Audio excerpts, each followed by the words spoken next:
Himachal today देख रहे दर्शकों का स्वागत है हमारे एक्सक्लूसिव शो इनसाइट्स विद विशाल सूद। हमारे साथ मौजूद हैं founder and CEO of Himachal today channel Vishal Sood sir. नमस्कार गुरलीन, कैसे हैं आप? नमस्ते सर, आई एम गुड।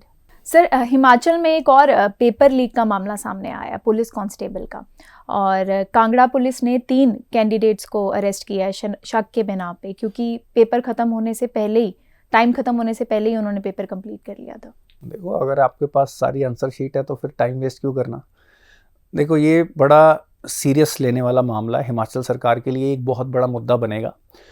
इस साल इलेक्शन भी आने वाले हैं, तो ईमानदारी या करप्शन, एंटी करप्शन जो हमेशा बीजेपी का रहा है कि हम ग्रोथ और एंटी करप्शन की वजह से हम पावर में आए हैं, तो इस वक्त बीजेपी गवर्नमेंट को इसका आंसर देना पड़ेगा और इसकी तह तक जाना पड़ेगा। क्योंकि ओपोजिशन पार्टीज तो ये भी कह रहे हैं कि इसमें गवर्नमेंट के लोग इन्वॉल्व हैं या रूलिंग पार्टी के लोग इन्वॉल्व हैं।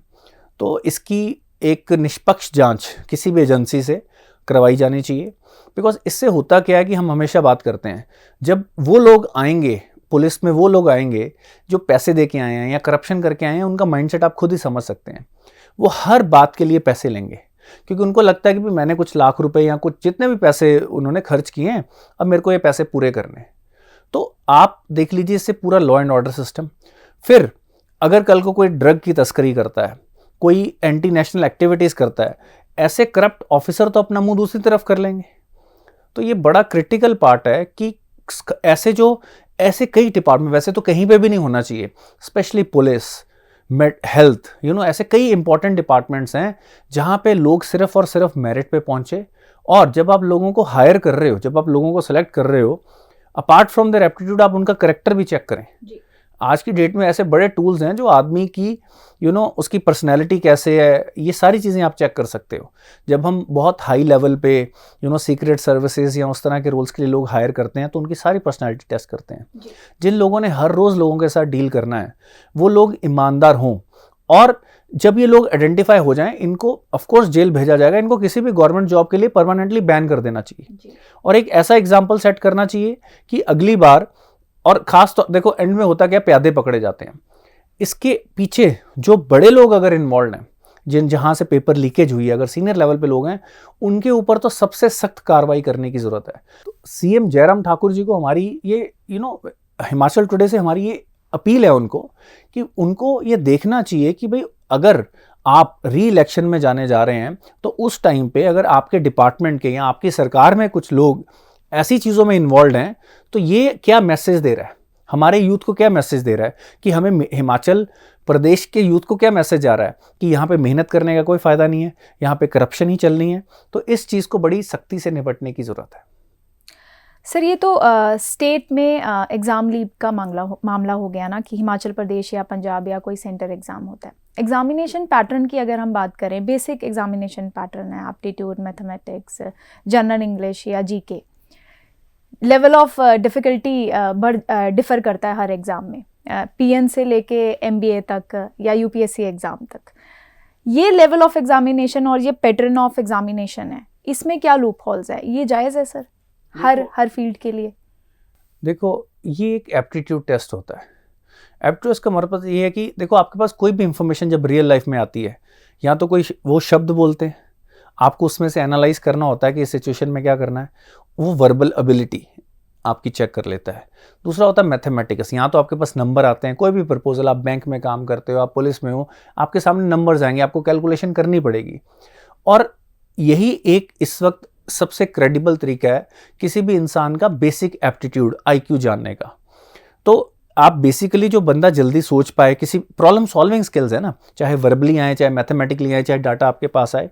तो देखो, ये जो तरीका है, इसको किसी की बेसिक इनिशियल सिलेक्शन का, मैं इसको काफ़ी एक रोबस्ट तरीका मानता हूँ, एक क्रेडिबल तरीका मानता हूँ। ऑफ कोर्स हर रोल के लिए बाद में अलग चीज़ें होती हैं, उसके लिए इंटरव्यू हो सकती है। अब लेट से किसी ने पुलिस में जाना है, तो फिजिकल एबिलिटी भी मैटर करेगी, तो उसके साथ फिर फिजिकल टेस्ट लग जाएगा। पर एक जो बेसिक मेंटल आपकी कैपेबिलिटी है किसी भी चीज़ को करने की, फ्यूचर में हर चीज़ की कंप्यूटराइजेशन हो रही है, ज़्यादा से ज़्यादा डाटा, हर काम में ज़्यादा से ज़्यादा आपका मेंटल एप्टीट्यूड लगना शुरू हो जाएगा। हर सिचुएशन को आपको अपने दिमाग तो इस्तेमाल करना ही है। तो ये एक बेसिक एप्टीट्यूड एक अच्छा यार्डस्टिक है ये जानने का कि क्या वो बंदा उस काम के लायक है कि नहीं, उस काम में जो भी कॉम्प्लेक्सिटी, आप कह रहे हैं डिफिकल्टी लेवल क्या होता है, हर काम में सर्टन कॉग्निटिव कॉम्प्लेक्सिटी, मतलब एक मेंटल कॉम्प्लेक्सिटी चाहिए होती है। तो हर काम में अलग अलग लेवल की होती है। एक इंजीनियर काम अलग कॉम्प्लेक्सिटी का होता है, एक क्लरिकल लेवल काम अलग कॉम्प्लेक्सिटी का होता है। तो आप क्या उस कॉम्प्लेक्सिटी को आपका ब्रेन हैंडल कर सकता है कि नहीं, उसको जानने के लिए बेसिक एप्टीट्यूड टेस्ट उसमें करवाया जाता है। तो टेस्ट के पैटर्न में कोई कमी नहीं है, कमी है हमारे लोगों की नीयत में, हमारी ईमानदारी और हमारे करैक्टर में। हम चीटिंग करके आगे बढ़ना चाहते हैं, तो अगर जब तक हम एक एज अ सोसाइटी अपने आप को मेंटली एक करेक्टर बिल्डिंग की तरफ नहीं लेके जाएंगे। आज नेशनल एजुकेशन पॉलिसी में वैल्यू बेस्ड एजुकेशन की बात हो रही है। उसका पर्पस क्या है, ताकि हम लोग अटेम्प्ट ना हो। आज भी काफ़ी लोग कहते हैं कि नहीं, हम ये गलत नहीं करेंगे। ज़्यादातर लोग इसलिए कहते हैं कि शायद फंस ना जाए। पर जिस दिन लोग इसलिए ये कहना, और बहुत कम लोग हैं जो कहते हैं कि हमने गलत काम इसलिए नहीं करना है क्योंकि ये काम हमें लगता है कि इमोरल है, गलत है। तो जिस दिन हमारी सोसाइटी में ज़्यादा लोग, कभी 100% कभी नहीं होंगे, जिस दिन ज़्यादा लोग इस डायरेक्शन में आना शुरू हो जाएंगे, उस दिन ये सोसाइटी अपने आप ही चेंज होनी शुरू हो जाएगी।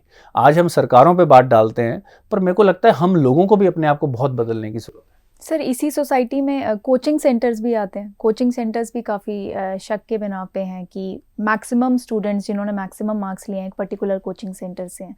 तो ये जो कंपटीशन और मैरिड स्टूडेंट्स लाने का प्रेशर है, इसको कैसे झेलें कोचिंग सेंटर्स? देखो, ये आपका काम पढ़ाना है, और आप अगर अच्छे तरीके से पढ़ाएंगे और अच्छे बच्चे आएंगे तो रिजल्ट आएंगे।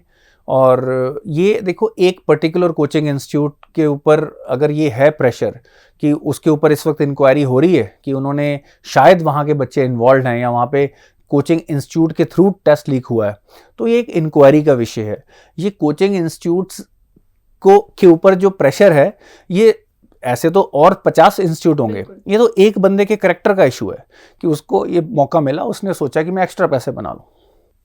सर, इसके अलावा गुरपतवंत सिंह पन्नू का एक ऑडियो वायरल हो रहा है जिसमें वो हिमाचल सीएम को वार्निंग देते सुनाई दे रहे हैं।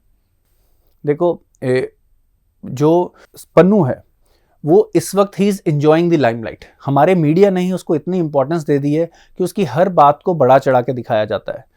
और देश की उन्होंने सीएम जयराम ठाकुर को धमकी दी है और ये बोला है कि भाई कोई भी जब भी वो बाहर चले हमें बताया जाए। तो ये इनडायरेक्टली एक धमकी है। इसके बिना पर उसके ऊपर जो भी सख्त से सख्त कार्रवाई हो सकती है करनी चाहिए। सीएम की सिक्योरिटी में कोई कोताही नहीं होनी चाहिए। अगर कुछ लोग जाके पार्लियामेंट के बाहर बैनर लगा सकते हैं, अगर पंजाब के अंदर पुलिस हेडक्वार्टर्स, इंटेलिजेंस हेडक्वार्टर्स के बाहर ग्रेनेड, लॉन्चर बेस्ड ग्रेनेड फेंका जा सकता है, तो मेरे को लगता है कि अब हमारी सरकारों को बहुत ही सचेत हो जाने की ज़रूरत है। इस वक्त हम इन चीज़ों को लाइटली ना लें, कोई भी डिस्ट्रैक्शन ना हो। हिमाचल में भी इलेक्शन आने वाले हैं, इसका फ़ायदा पॉलिटिकल पार्टीज और एंटी सोशल एलिमेंट्स हमेशा लेने की कोशिश करते हैं। तो ये बड़ा ज़रूरी है कि जो ये खालिस्तानी मूवमेंट है, जो सेपरेटिस्ट मूवमेंट है, इसको कैसे इससे पहले कि ये हमारी सोसाइटी के अंदर फिर से दरार डाले, हमारे पंजाब को जो कई दशक पीछे ले गई थी, इसके इम्पैक्ट की वजह से हमारा पंजाब आज भी उसका कॉस्ट पे कर रहा है। हम इसको कैसे जड़ से रोकें, इसमें स्टेट गवर्नमेंट्स की, सेंट्रल गवर्नमेंट की आपस में कोऑर्डिनेशन बहुत ज़रूरी है। और ये जो धमकियां दी जा रही हैं, इसके प्रिटेक्स्ट पे पन्नू की लोकेशन हमें पता है, वो कहाँ पे, सब कुछ पता है। जो भी कार्रवाई हमारा देश कर सकता है, चाहे वहाँ की होम कंट्री को बोल के जो भी एक्स्ट्राडिशन ट्रीटीज़ हैं हमारी उनके बीच में, उसके बेसिस पे एक स्ट्रॉन्ग एक्शन करने की ज़रूरत है। सर, अगले सेगमेंट पे चलते हैं, national international updates. Sri Lanka crisis की बात करते हैं। सर, राजपक्षे ने अपनी पोस्ट से रिज़ाइन दे दिया है, पॉलिटिशियंस के घर चल रहे हैं, shoot at first sight order हो रहा है as the protest against government intensifies. तो ये कहाँ जाके रुकेगा सर? देखो, अभी जो प्रेसिडेंट है, उन्होंने, प्राइम मिनिस्टर ने तो अपना रिज़ाइन दे दिया है, पर प्रेसिडेंट इज स्टिल देयर। उन्होंने ये प्रॉमिस किया कि अब मैं जो प्रेसिडेंट की पावर्स हैं उनको टोन डाउन करूँगा और नया प्राइम मिनिस्टर चुना जाएगा। और पर ये एक कहने की बातें हैं, अभी इमरजेंसी रूल लगा दिया जाएगा। और ये जो शूट एट साइट ऑर्डर्स हैं, इसके अंदर भी देखो, एक करप्ट गवर्नमेंट कभी भी अपनी पावर नहीं छोड़ना चाहती। उन्होंने इतने सालों से श्रीलंका की इकोनॉमिक और सोशल फैब्रिक को बिल्कुल तोड़ के रख दिया है। आज कोई भी बिजनेस अगर जो श्रीलंका में होता है, उसमें वो फैमिली इन्वॉल्व है।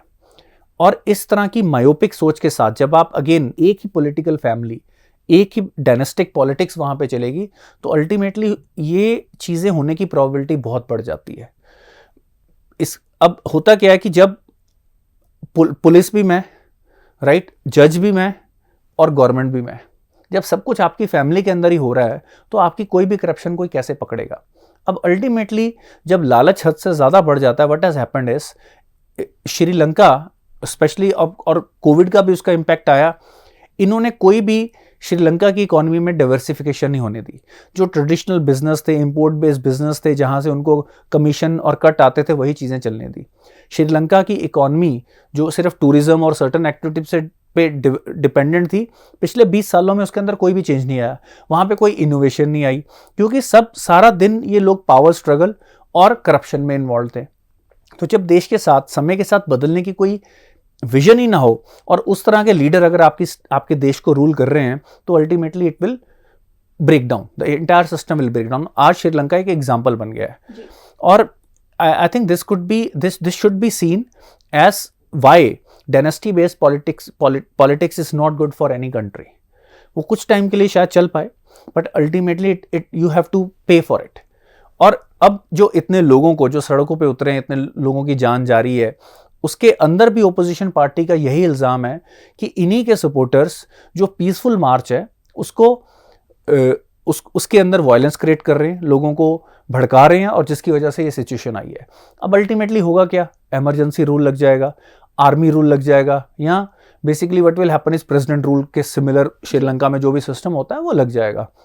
और it will give time for राजपा फैमिली टू कंसोलिडेट।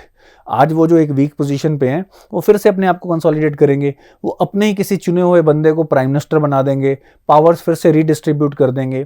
तो मेरे को लगता है कि जल्दी से जल्दी जितने भी, चाहे प्रेसिडेंट, प्राइम मिनिस्टर, इन सबको रिजाइन करना चाहिए। अगर प्रेसिडेंट वहां पे शेयर्ड बेसिकली पावर है, जैसे हमारे यहाँ पे prime minister based government is being run, वहां पे प्रेसिडेंट और प्राइम मिनिस्टर के बीच में मिलके पावर शेयरिंग के तरीके से काम होता है। तो अगर प्रेसिडेंट वहीं रहे और वो नया प्राइम मिनिस्टर ले भी आएंगे, मेरे को नहीं लगता है कि उससे उनकी जो पावर के ऊपर कंट्रोल है वो कुछ कम होने वाला है।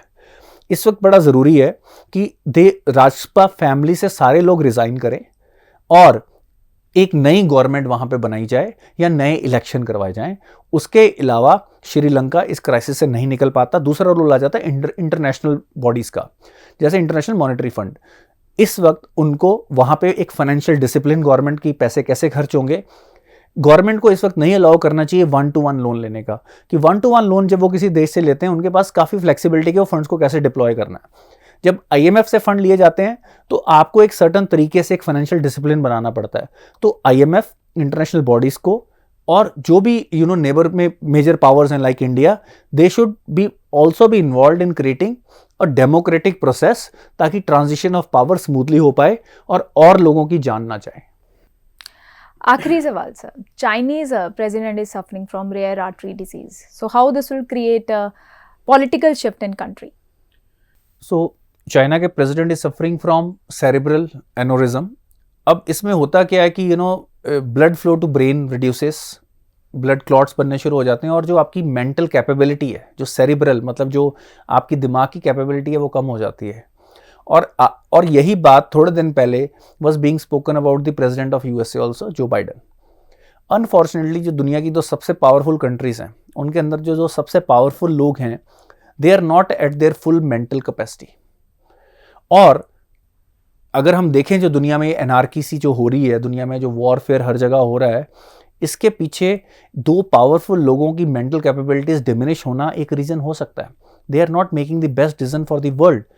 अब आपने क्वेश्चन ये पूछा था कि चाइना के अंदर अगर there is change of power what will happen. अब अगर आप ऑब्जर्व करें, पिछले 3-4 महीने से Xi Jinping has not been seen anywhere, he has not gone for any bilateral meetings. अगर चाइनीज मीडिया की भी अगर आप उनकी न्यूज़ पढ़ें, उनकी भी काफ़ी खबरों में, चाहे लेगेसी की बात हो, चाहे इम्पैक्ट की बात हो, उसके अंदर उन्होंने प्रेसिडेंट का नाम लेना बंद कर दिया है। व्हाट इट मीन्स इज कि there are some other forces. अब चाइनीज सिस्टम इतना ओपेक है कि exactly who is in charge ये बहुत मुश्किल है बताना, because they don't open their hands very easily. शायद वहां पे someone else might be in charge of taking decisions till he is, maybe वो उनकी इस वक्त मेडिसिन चल रही है, ये भी कहा जा रहा है कि he is not getting any surgery done, he is getting some traditional Chinese medicine. But एक अगर लेट्स से शी जिनपिंग नहीं भी रहते प्रेसिडेंट या उनकी जगह कोई और आता है, मेरे को नहीं लगता कि इंडिया को कोई उम्मीद रखनी चाहिए कि उनकी policy towards India will change. क्योंकि चाइना के अंदर जो भी पॉलिसी बनती है थ्रू जो भी उनके कोर कमेटी है उसके थ्रू बनती है. अब उसके अंदर वही लोग हैं who have very similar mindset and they have very aggressive mindset, imperialistic mindset China में एक तरफ आ गया है. वो इस वक्त ये देख रहे हैं कि they are the global super power और उनको अपने आसपास के रीजन में एब्सोल्यूट हेजेमनी और कंट्रोल चाहिए. तो अगर शी जिनपिंग की जगह कोई और भी डिसीजन ले रहा है, अगर मैं बॉर्डर डिस्प्यूट की बात कर लूँ, उन्होंने 50-60 हज़ार सैनिक अभी भी वहाँ पे खड़े किए हुए हैं और इंडिया भी अपनी बात पे अड़ा हुआ है कि भाई यहाँ से सैनिक हटेंगे तभी हम दूसरी डिस्कशंस करेंगे. तो मेरे को नहीं लगता है कि अगर शी जिनपिंग अपनी पूरी कैपेबिलिटी पे काम नहीं कर रहे हैं, इस वक्त वो एग्जीक्यूटिव डिसीजन नहीं ले रहे हैं, if someone else is taking, तो इंडिया को चाइना की पॉलिसी में अभी इमीडिएटली तो कोई डिफरेंस नजर नहीं आएगा. Until in the long run may be because of, अगर ये बीमारी सीरियस है और उनकी जगह से कोई और प्रेसिडेंट बनता है और उसका भी उनके वहाँ पे कोई ना कोई एक प्रोग्रेशन सिस्टम बना होगा, because they have a very very stable party system कि within party next president की grooming, who is in power, वो सारा कुछ चल ही रहा है वहाँ पे. Thank you so much for your views sir. ऐसे ही ज़रूरी खबरों के विश्लेषण और इम्पॉर्टेंट इंसाइट्स के लिए जुड़े रहिए हमारे चैनल के साथ और अपनी राय ज़रूर हमें दीजिए, सजेशन ज़रूर दीजिए कमेंट सेक्शन में. Thank you.